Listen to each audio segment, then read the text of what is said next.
Magandang umaga po sa ating lahat, mga kapatid. Magandang umaga din po, Father. Unang Biyernes ng buwan, muli natitipon tayo sa hapag ng ating Panginoon, sa kanyang hapag na nag-uumapaw sa awa, sa pagpapatawad, sa habag. Mula sa ating Ebanghelyo, narinig natin kung papaanong ang isang kilalang makasalanan ay tinawag ni Jesus. Kilalang makasalanan dahil sabi ng Ebanghelyo, mismong ang mga tao ay nakakaalam kung ano ang gawain nitong si Mateo. Alam na alam nila na itong si Mateo ay isang public sinner dahil sa kanyang illegal na gawain. Sumisingil siya ng buwis ng sobra-sobra at marami sa kanyang sinisingil na buwis ay napupunta sa kanyang sariling bulsa. Kilalang kilala sa ganitong masamang gawain si Mateo. Pero sa kabila ng kasamaan na kanyang ginagawa, siya'y tinawag, "Sumunod ka sa akin." Dito sa karanasan na ito ni Mateo, binigyang diin ang sinabi sa Ebanghelyo, "Naparito ako upang tawagin ang mga makasalanan, hindi ang mga banal."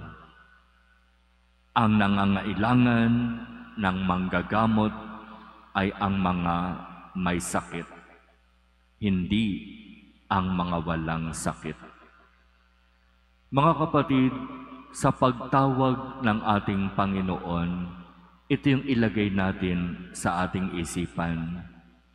Habang inaamin natin na tayo'y makasalanan, ibig sabihin, naririyan ang paanyaya ng Diyos sa atin.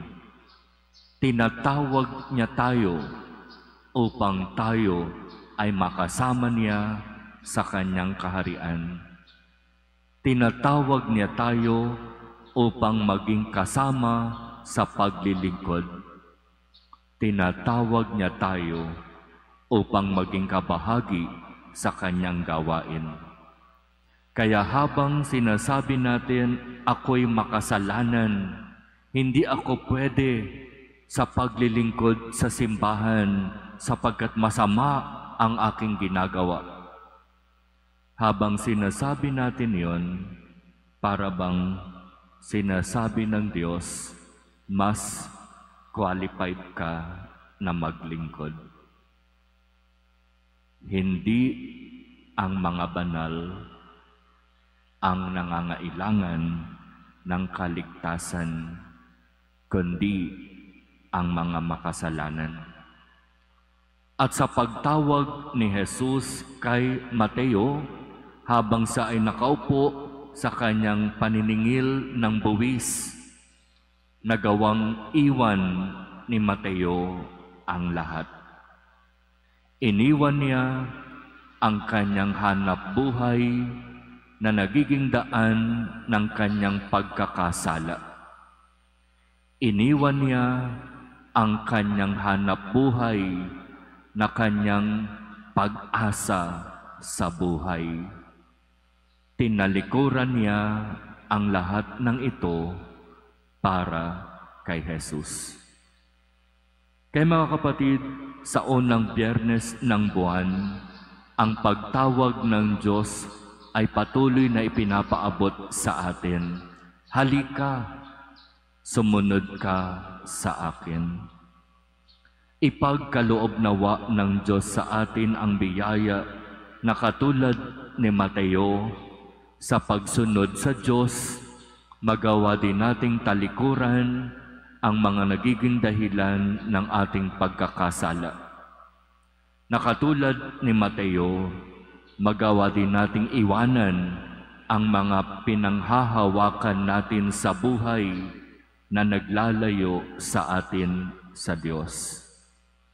Katulad ni Mateo, Buong puso nawa tayong sumunod at magsikap maglingkod sa Kanya.